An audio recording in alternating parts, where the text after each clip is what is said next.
তারারে কইছিলাম সান তো আরো 10 মিনিট আগে, আর সানছে এখন, আর আমারে বিস্কুটও আইনা দিছে, দেখো খাইলে আমার পেটও খিদা। আজকে ট্রেন মিস হয়েছে আমার, ট্রেন কি বলে এটা, কুমারঘাট, ওইখানে আইসা ওই যে জনশতাব্দী যে ট্রেনটা ওইটা আটকা পড়ে গেছে।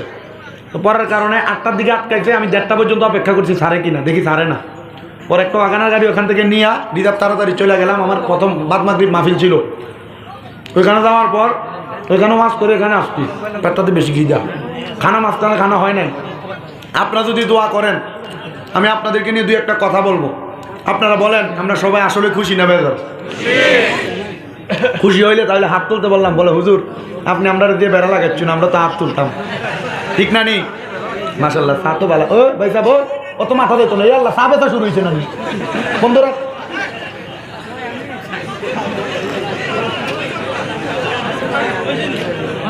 আসলে মূলত আমরা সবাই খুশি না বেজার? এবার যারা যারা খুশি 2 হাত তোলেন সোজা করে। আল্লাহ সবাইকে কবুল করুন, আমিন বলেন। সবাই জোরে পড়েন আলহামদুলিল্লাহ। আমি বলছি কোরআন তেলাওয়াত করলে আল্লাহ বান্দাকে 10টা নেয়ামত দেয়, বলেন কয়টা? 1 নাম্বার হায়াত বাড়ায়া দেয়, 2 নাম্বার রিজিক বাড়ায়া দেয়, 3 নাম্বার অভাব দূর করে দেয়, 4 নাম্বার কঠিন বিমার থাকলে শেফা দান করে। সুবহানাল্লাহ। গভীর মনোযোগ দিবেন। আল্লাহর বান্দাকে আল্লাহ কোরআন তেলাওয়াত করলে 10টা নিয়ামতের মধ্যে 4টা নিয়ামতের কথা আমি আপনাদেরকে বললাম, কিন্তু 5 নাম্বার নিয়ামত হলো আল্লাহর কোনো বান্দা যদি বেশি বেশি আল্লাহর কোরআন তেলাওয়াত করে, আমার আল্লাহ ওই বান্দাকে ঈমানের সাথে মৃত্যুবরণ দান করে। এবার আপনারা বলেন আমরা সবাই ঈমান নিয়ে মরতে চাই কি চাই না? ও মুসলমান, যদি আপনি দুনিয়ার জমিনের মধ্যে কম কম কোরআন তেলাওয়াত করেন, যদি আপনি আল্লাহর পথ এবং নবীর পথ থেকে দূরে সরে যান, তাহলে আপনি বেঈমানের মতো মারা যাবেন। কারণ আপনি যদি আল্লাহকে ভুলে যান, আমার আল্লাহ পাক রব্বুল আলামিন আপনাকে বলেছে উলাইকা হুমুল ফাসিকুন। যারা আল্লাহকে ভুলে যায় তারা ফাসিক। হুজুর কেন এমন কথা বললেন? আল্লাহ কুরআনুল কারীমের মধ্যে বলেন ওয়ালা তাকুনু কাল্লাযীনা নাসাল্লাহা ফাআনসাহুম আনফুসাহুম উলাইকা হুমুল ফাসিকুন। আপনারা বলেন ঘোষণা যিনি করলেন তিনার নাম কি?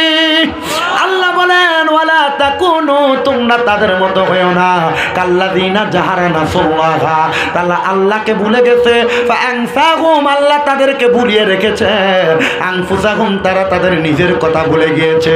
আল্লাহ বলতেছে এদেরকে আমি আল্লাহ পাক রব্বুল আলামিন ফাসিক বললাম। ও মুসলমান, তুমি আল্লাহকে যদি মনে রাখো কিন্তু তুমি আল্লাহর কোরআন তেলাওয়াত করো না, আল্লাহ পাক রব্বুল আলামিনের পথ মতে চলো না, তুমি যদি আল্লাহকে মনে রাখতা তুমি এক ওয়াক্ত নামাজও ছাড়তা না। কথা বলেন ঠিক কিনা? ওই আল্লাহকে যারা মনে রাখে এই ব্যক্তিগুলো ঈমানের সাথে মরণ পাইবে। ও মায়ার নবী, দয়ার নবী, রাহমাতুল লিল আলামিন নবীজি, আপনি বলেন না ঈমানের সাথে মৃত্যুবরণ কোনটাকে বলা হয়? আমার নবী বলেন উম্মতের দলেরা শুনে না, মৃত্যুবরণ করার সময় আজরাইল মানুষের রূহ নিয়ে যায়, কিন্তু ঈমানের সাথে যখন কেউ মারা যায় আজরাইল আসার আগে ওই বান্দার সামনে 2টা রহমতের ফেরেশতা হাজির হয়ে যায়। ইয়া রাসূলুল্লাহ, ইয়া হাবিবাল্লাহ, নবী গো 2টা ফেরেশতা কেন ঈমানদারের সামনে হাজির হয়ে যায়? নবী আমার বলে আজরাইল আসবে তো অনেক পরে, 2টা ফেরেশতা ঈমানদারের সামনে যখন চলে আসে, একটা ফেরেশতার হাতের মধ্যে জান্নাতি মেশক আম্বরের আতর থাকে, ওই আতরটা ঈমানদার বান্দার নাকের কাছে আইসা ঈমানদার বান্দার নাকের আগায় বসে যায়। আরেকজন ফেরেশতা ঈমানদার বান্দার নাকের কাছে মাথার কাছে বসে যায়। ও নবী গো, মাথার কাছে কেন বসে যায় আপনার কাছে জানতে চাই। নবী আমার বলতেছেন ঈমানদার বান্দা কেমন ভাবে মৃত্যুবরণ করে তোমরা শুনে নাও। ও নবী, আপনি বলেন না মাথার কাছে কেন ফেরেশতাটা হাত বুলায়? আমার নবী বলতেছেন উদাহরণের মধ্যে আল্লামা আমিনুল ইহসান রাহমাতুল্লাহ আলাইহি বলতেছেন ছোট বাচ্চা কান্না করলে তার মাথার মধ্যে হাত বুলিয়ে দিলে যেমন ভাবে ঘুমায়া যায়, একজন ফেরেশতা মাথার কাছে বসে বসে ইমানদার বান্দার মাথার মধ্যে তেমন ভাবে হাত বুলিয়ে দেয়। এ মুমিন মুসলমানের দল, ইমানদারের মাথার মধ্যে যখন হাত বুলিয়ে দেয়, ইমানদার তখন কেমন জানি আরামে আরামে ঘুমায়া যায়। আর আজরাইল আমার আল্লাহর কাছে বলে, আল্লাহ এখন কি ওই বান্দার রুহটাকে কবজ করব? আল্লাহ অনুমতি দেয়, যাও বান্দার রুহটা কবজ করো। আজরাইল সর্বপ্রথম বান্দাদের বুকের মধ্যে এসে হাতটা দেয়, কিন্তু এই বুকের মধ্য থেকে আওয়াজ আসে, আজরাইল এই বুকের মধ্য দিয়া তো রুহ কবজ করতে পারবা না। কেন রে, কেন বুকের মধ্য দিয়া রুহ কবজ করতে পারবো না? কারণ এই বুকের মধ্যে আল্লাহর ভালোবাসা আছে, এ বুকের মধ্যে নবীর ভালোবাসা আছে, এ বুকের মধ্যে কোরআন হাদিসের ভালোবাসা আছে, এ বুকের মধ্য দিয়া রুহ নিতে পারবা না। আজরাইল তখন আমার আল্লাহর কাছে ফিরে যায় আর ডাক দিয়া বলে, আল্লাহ বান্দার বুকের মধ্যে হাত দিলাম রুহ নেওয়ার জন্য, বান্দার রুহ তো আসে না। আল্লাহ বলবে, বান্দার পুরো শরীরের সবচাইতে মূল অংশ হলো বিওয়াজহিকা, তার চেহারা, দাও তার চেহারার মধ্যে হাত দাও, চেহারার মধ্য দিয়া বান্দার রুহটা কবজ করো। আজরাইল এসে ইমানদার বান্দার চেহারার মধ্যে হাত দিবে আর ইমানদার বান্দার কপালের মধ্য থেকে আওয়াজ আসবে, এ আজরাইল কোন জায়গায় হাত দিলা, কোন জায়গায় হাত দিলা? এই কপাল দিয়া বান্দা 5 ওয়াক্ত নামাজের সেজদা দিয়েছে, এই কপাল দিয়া বান্দার তুমি রুহ কবজ করতে পারবা না। ও মুসলমান, নামাজ পড়লে যদি আজরাইল আপনার রুহ কবজ করতে কষ্ট হয়, চিন্তা করেন নামাজি বান্দার কত দাম, নামাজি বান্দার কত সম্মান, নামাজি বান্দার কত মর্যাদা। আজরাইল বলবে, আল্লাহ রুহ তাহলে কিভাবে কবজ করব? আমার আল্লাহ কয়, হে আজরাইল শুনে নাও, আমার নবী নবীর উম্মতকে বলেছে ইন্তেকালের আগে ইমানদার বান্দা কালিমা পড়া ছাড়া ইন্তেকাল করবে না। বান্দা তো ঘুমায়, বান্দা কিছুক্ষণ পর ঘুম থেকে সজাগ হবে আর বান্দা কালিমা পড়বে, তখন তুমি তার রুহটা কবজ করবা। আজরাইল দাঁড়িয়ে আছে, ওই ইমানদার বান্দার কাছে যেই 2 জন ফেরেশতা আগমন করেছে, নাকের আগার কাছে মেশক আম্বরের একটু আতর যখন লাগিয়ে দিবে, ইমানদার বান্দা আতরের সুঘ্রাণ পাইয়া ইমানদার ঘুম থেকে সজাগ হয়ে যাবে। ঘুম থেকে সজাগ হওয়ার পরে ইমানদার তাকে দেখবে, মাথার কাছের যেই ফেরেশতা ছিল ওই ফেরেশতার হাতের মধ্যে জান্নাতি একটা আপেল নিয়ে দাঁড়িয়ে রয়েছে, জান্নাতি তুফা। ওই আপেলের মধ্যে কালিমে তৈয়বা লেখা থাকবে। ইমানদার বান্দা চক্ষুটা খোলার সাথে সাথে পড়বে, লা ইলাহা ইল্লাল্লাহু মুহাম্মাদুর রাসূলুল্লাহ সাল্লাল্লাহু আলাইহি ওয়াসাল্লাম। জবান খুলে পড়েন আল্লাহু আকবার। আল্লাহ বলবে, আজরাইল ইমানদারের মুখ দ্বারা কালিমা পড়ার সময় একটা বাতাস বের হয়েছে, এই মুহূর্তে বাতাসের মাধ্যমে ইমানদারের রুহটা তুমি কবজ করো। আজরাইল আপনি আমি যদি ইমানদার হই, আপনার আমার রুহটা আজরাইলের হাতের মধ্যে নিবে। এই এলাকার মধ্যে আপনারা বাইন মাছ বলেন তো, যেটা হাতের মধ্যে থাকে না, পিছলে পড়ে যায়। আজরাইল হাতের মধ্যে ইমানদারের রুহটা নেওয়ার পরে আজরাইলের হাতের মধ্যে তেমনভাবে রুহটা থাকবে না। আজরাইল বলবে, আল্লাহ ইমানদারের রুহ তো আমার হাতের মধ্যে থাকে না, আমি কি করব? আল্লাহ বলবে, এ ফেরেশতা আজরাইল জান্নাতের মধ্যে যাও, জান্নাতের মধ্য থেকে স্বর্ণের একটা পেয়ালা নাও, একটা রূপার পেয়ালা নাও, দেখো কোনটার মধ্যে ইমানদারের রুহটা থাকে।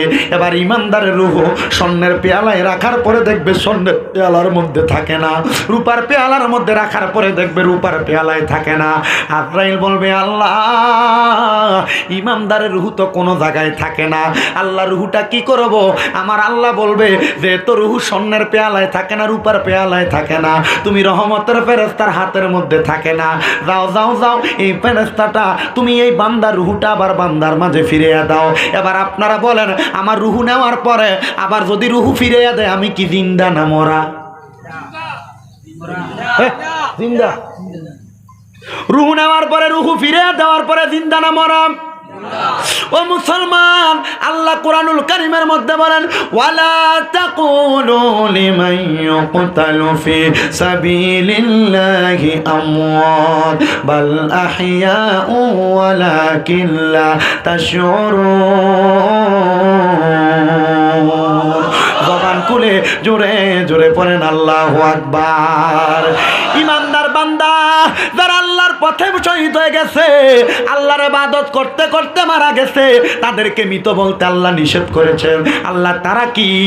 আমার আল্লাহ বলতেছেন বালাহিয়াগুন, তারা জিন্দা, অথচ অনেকে তাদেরকে মরা বলে। আল্লাহ বলে যারা মরা বলে ওয়ালাকিন লা তাশউরুন, এরা নির্বুধ, এরা বোকা, এরা বোঝে না, বিদায় তাদেরকে মরা বলে।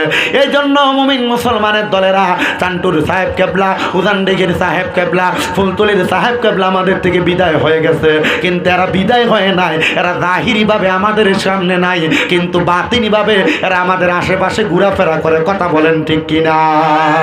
মুমিন মুসলমানের দলেরা, নবীর উম্মতের দলেরা, এবার ইমানদার বান্দার রুটা ফিরিয়ে দেওয়ার জন্য ফেরেশতা যখন তার বাড়িতে আসবে, দেখবে বান্দার বাড়ির মধ্যে তার দেহ নাই, কারণ বান্দাকে দাফন করা হয়েছে, বান্দার দেহটা ওই মাটির ঘরের মধ্যে দেওয়া হয়েছে। কিন্তু আমার নবী বলে এই ইমানি মরণটা পাওয়া সবার ভাগ্যে নাই, যারা ইবাদত করে তারাই ইমানের মরণ পায়। নবী কয় ইবাদত কোনটাকে বলে আপনি বলেন না? বলে ইবাদত ওইটাকে বলে, ওই ইবাদতের নাম হলো দুনিয়ার জমিনের মধ্যে থাকা অবস্থায় নামাজ আদায় করা, রোজা রাখা, হজ করা, যাকাত দেওয়া। শুধু তাই নয়, ইল্লাল্লাযীনা আমানু ওয়া আমিলুস সলিহাতি ওয়া তাওয়াসাউ বিল হাক্কি ওয়া তাওয়াসাউ বিস সবর। আমার আল্লাহ পাক রব্বুল আলামিন বান্দাদেরকে নিয়ামতের কথা বলেছে। 1 নাম্বার যারা ঈমানদার, 2 নাম্বার যারা নেক আমল করে, 3 নাম্বার যারা হকের পথে আছে, আর 4 নাম্বার যারা ধৈর্য ধারণ করে, তারা ঈমানদার হয়ে মারা যাবে। জোরে বলেন সুবহানাল্লাহ। কি হয়ে মারা যাবে? ইমানদার হইয়া। এবার ইমানদার বান্দা 5 নাম্বার পুরস্কার পাইল, ইমানের সাথে মরণ। নবী আমার বলে ইমানদার বান্দা ইন্তেকাল করার পরে ইমানদার বান্দাকে যখন কবরে রাখা হবে, দুনিয়ার মানুষ দেখবে 3.5 হাত মাটির ঘরের মধ্যে ইমানদার বান্দাকে রাখা হচ্ছে। আর আমার আল্লাহ পাক রহমতের 3 জন ফেরেশতা দিয়া ইমানদারের কবরের মধ্যে জান্নাতের বিছানা বিছিয়ে দেয়। জোরে বলেন সুবহানাল্লাহ। ও হুজুর, আমরা তো এই বিছানাগুলা দেখি না। আরে দেখবা কেমনে? তোমার চোখ দ্বারা তুমি কত নর্তকী বানা দেখো, তোমার চোখ দ্বারা তুমি কত মহিলার দিকে তাকাও, তোমার চোখ দ্বারা তুমি কত গুনার কাজ করো, এই জন্য জান্নাতের বিছানা তুমি দেখো না। আর যদি তোমার চোখ দ্বারা কোনো গুনাহ না হইতো, আল্লাহর কসম চোখ বন্ধ করলে মক্কা দেখতা, আল্লাহর কসম চোখ বন্ধ করলে মদিনা দেখতা, আল্লাহর কসম চোখ বন্ধ করলে আমার মদিনার নবীর রওজা মুবারক দেখতা। কথা বলেন ঠিক কিনা?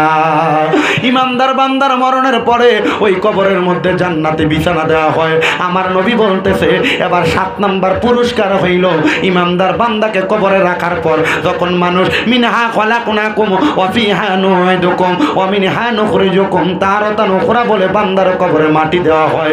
ওই কবরে কোনো লাইট নাই, ওই কবরে কোনো আলো নাই, বাতাস নাই, কিন্তু বান্দার কবরের মধ্যে সুন্দর একটা নূরের আলো জ্বালিয়ে দেওয়া হয়। মুনকার নকির ফেরেশতা আইসা কবরের মধ্যে দেখতে পায় ইমানদার বান্দার কবরটা বড় সুন্দর দেখা যায়। ইমানদার বান্দার কবর দেখে মুনকার নকির ফেরেশতা আল্লাহর কাছে জিজ্ঞাসিত করে, আল্লাহ ইমানদারের কবরটা কেন এত আলোকিত দেখা যায়? বলে ইমানদার বান্দা দুনিয়াতে 5 ওয়াক্ত নামাজ পড়েছে আর ওযু করেছে, ওই ওযুর পানি দ্বারা ইমানদারের চেহারার মধ্যে যতগুলা গুনাহ ছিল সব ঝরে ঝরে পড়ে গেছে। আর ওই ওযুর পানির নূর দ্বারা ইমানদার বান্দার কবর আলোকিত হয়ে গেছে। জোরে জোরে বলেন সুবহানাল্লাহ। এবার জানতে চাই ও মুসলমানের দলেরা, ওযু করে সব সময় থাকার দরকার আছে না নাই? অটো চালান, ব্যবসা করেন, দোকানদারি করেন, দুনিয়ার কর্মকাণ্ড করেন, যা কিছু করেন না কেন সর্বাবস্থায় ওযু রাখলে আল্লাহ নবী বলতেছে এই ওযু অবস্থায় মারা গেলে তার মরণ হয় শহীদের মরণ।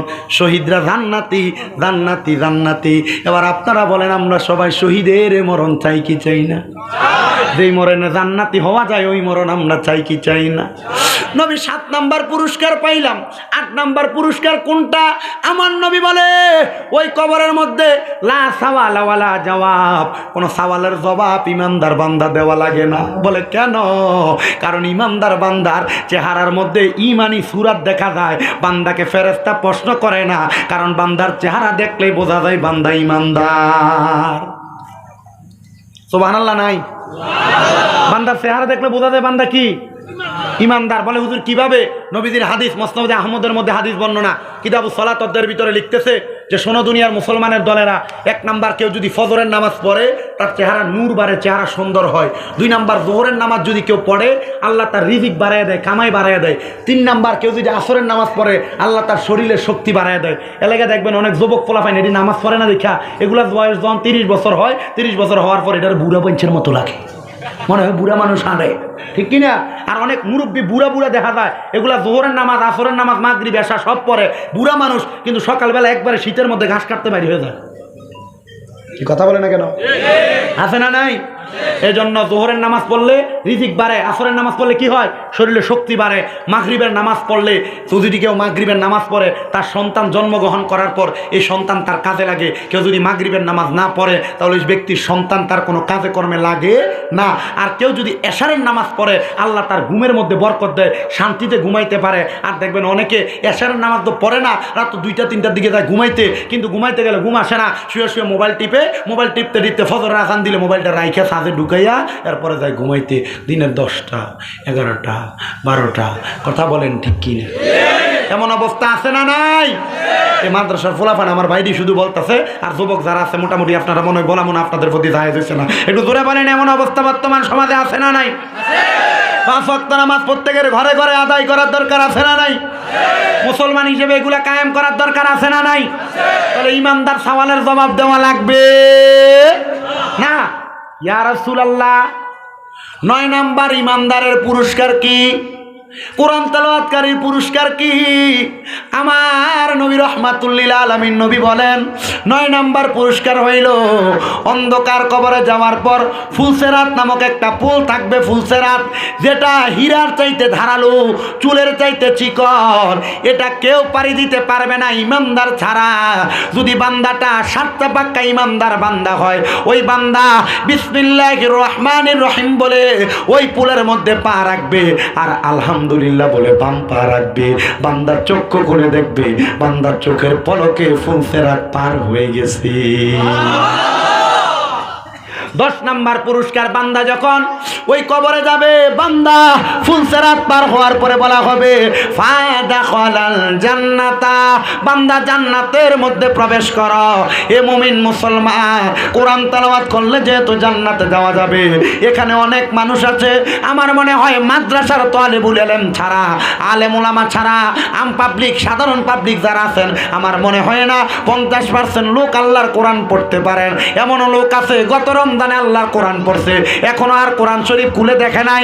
এমনও মা বোন আছে যারা কোরআন তেলাওয়াত করতেই পারে না, এমনও বাবারা আছে যারা কোরআন তেলাওয়াত করতে পারে না। ও মুসলমানের দলেরা, আল্লাহর কোরআন যে পড়তে পারো না, আল্লাহ যদি তোমাকে আমাকে কাল ফুলসেরাতের পারে যদি প্রশ্ন করে কেন তুমি কোরআন তেলাওয়াত করতে পারো না, কি জবাব দিবা? কি জবাব দিবা? বলে হুজুর আমি তো আমার সংসারের ব্যস্ততায় কোরআন পড়তে পারি নাই, সংসারের ইনকাম করতে যায় কোরআন পড়তে পারি নাই। হুজুর আমার জীবনের গুনাহকে আল্লাহ মাফ করবে না। আল্লাহর নবী রাহমাতুল লিল আলামিন নবী বলে কোরআন শিক্ষা গ্রহণ করার আগ পর্যন্ত কেউ যদি কোরআন শরীফের দিকে তাকিয়ে থাকে, আমার আল্লাহ পাক রব্বুল আলামিন তার আমলনামার মধ্যে কোরআন তেলাওয়াতের সমপরিমাণ সওয়াব দান করে। তাকে থাকলো কোরআন শরীফে সওয়াব আছে। অনেক রমজান মাস আসলে আমি আমার মসজিদের অনেক মুসল্লিদেরকে দেখি যোহরের নামাজের পরে, আসরের নামাজের পরে কোরআন শরীফ খুলে খুলে কান্না করে। আমি আমার অনেক মুসল্লিদেরকে জিজ্ঞাসা করছি, এ মুরব্বী কেন কান্দেন? মুরব্বী চোখের পানিগুলা ছেড়ে দিয়া বলে, বাবা কান্না করার কারণ হইল একটা, আমি যদি কোরআন পড়তে পারতাম, রমজান মাসে একটা নেক আমল করলে 70 গুণ সওয়াব দেওয়া হয়। আমি তো কোরআন শরীফ পড়তে পারি না, আমি এক কত কোরআন তেলাওয়াত করলে আমার আল্লাহ আমার 70 গুণ সওয়াব দিত, এখন আমারে কি সওয়াব দিব? মুসলমানের দল রে, আমি মুরব্বীদেরকে জবাব দিছি, ও মুরব্বী বাবা আপনি চিন্তা করবেন না, টেনশন করবেন না। আল্লাহর কোরআন যদি পড়তেও না পারেন, কোরআনের দিকে তাকায় থাকলে সওয়াব হবে।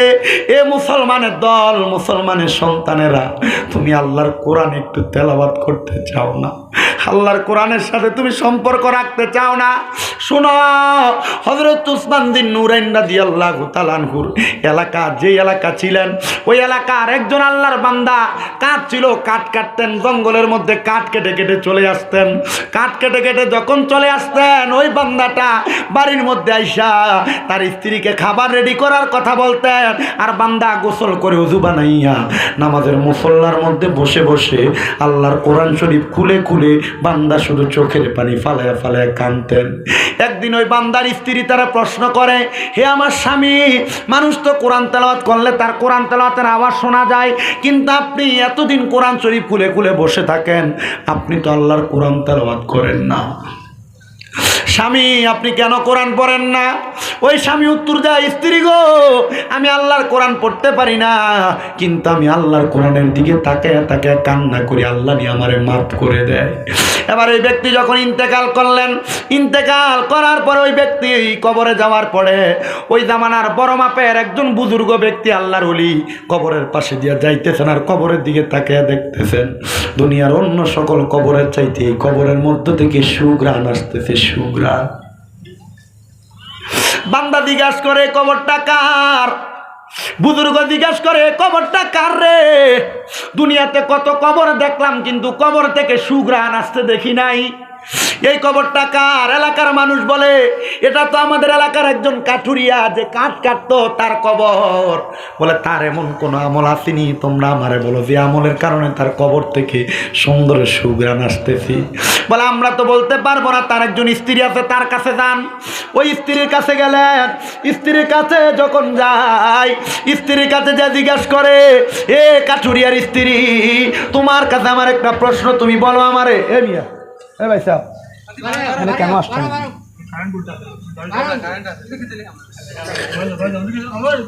মক্তে মন চায়, জানাজা দিলাম, উঠাই দেন সব দিন।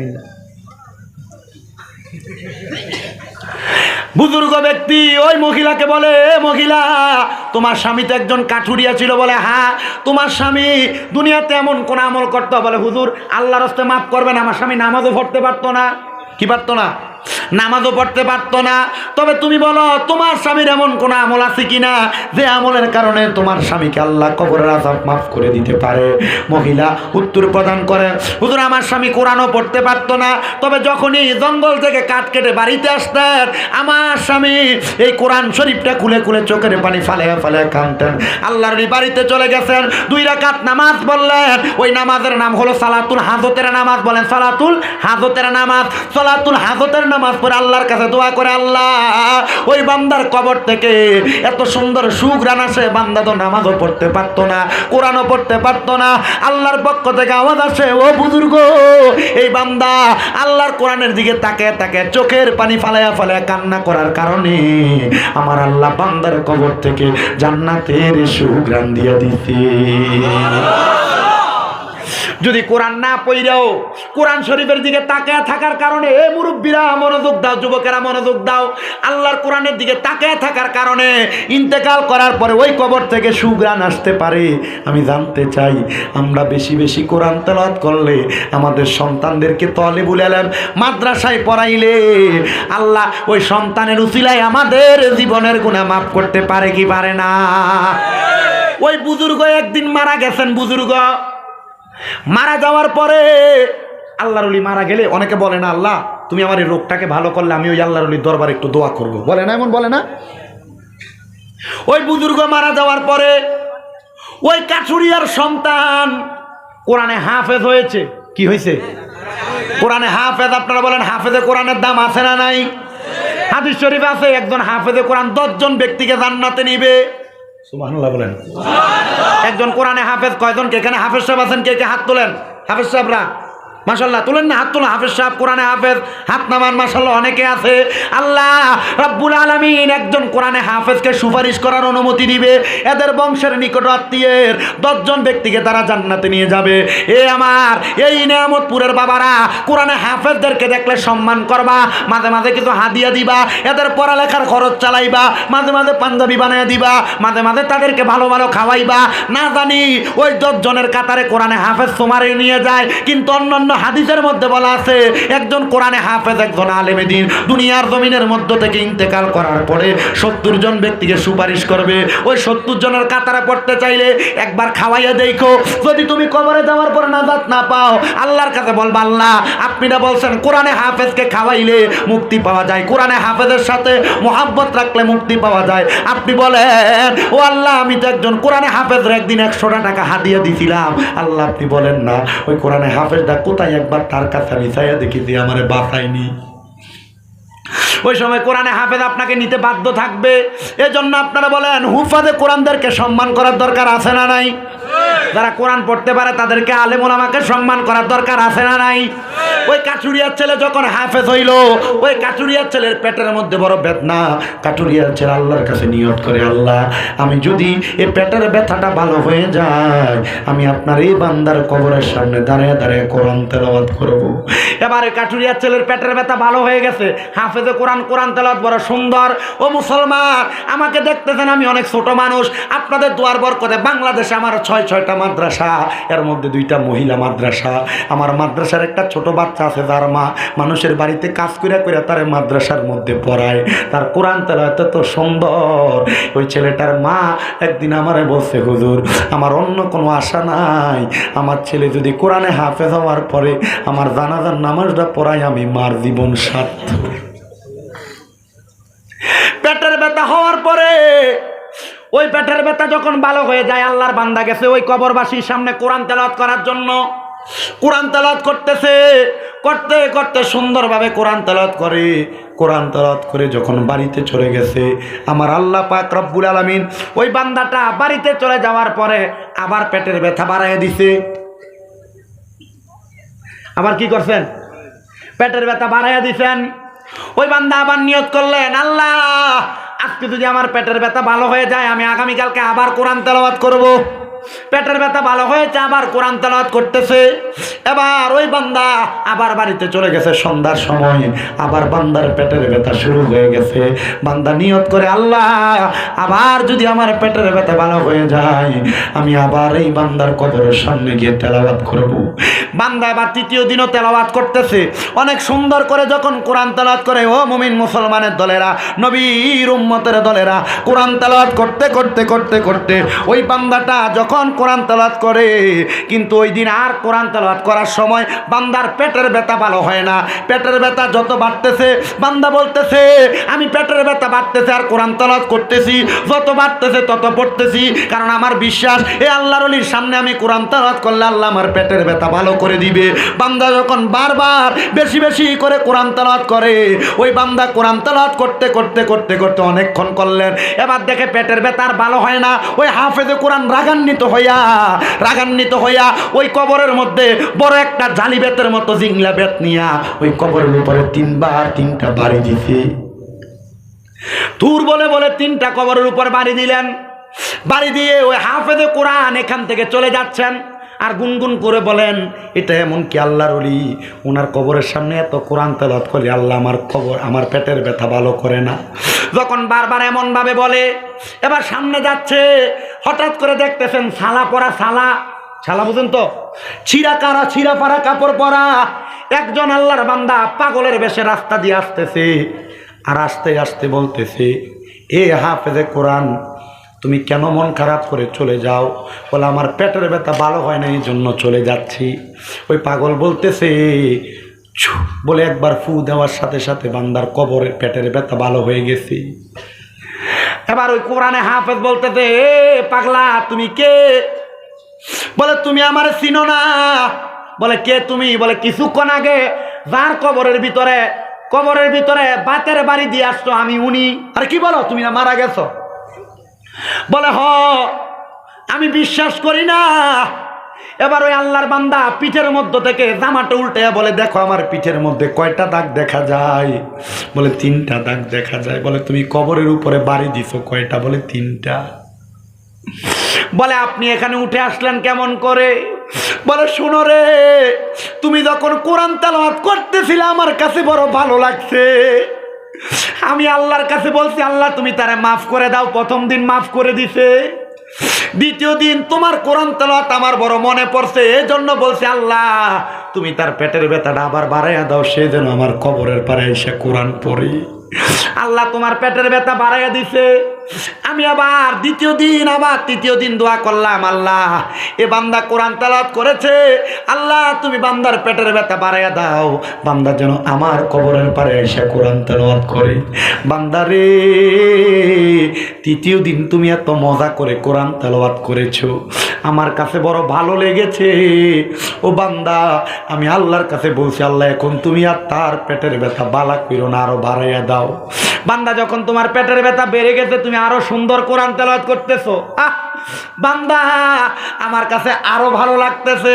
আল্লাহরে বললাম আরো বাড়াইয়া দাও, আল্লাহ আরো বাড়াইয়া দিছে, আর তোমার কোরআন তেলাওয়াত আরো সুন্দর লাগতেছে। বান্দা আমি বুঝি নাই তুমি যে রাগ করে আমার কবরের উপরে তুমি আঘাত করবা।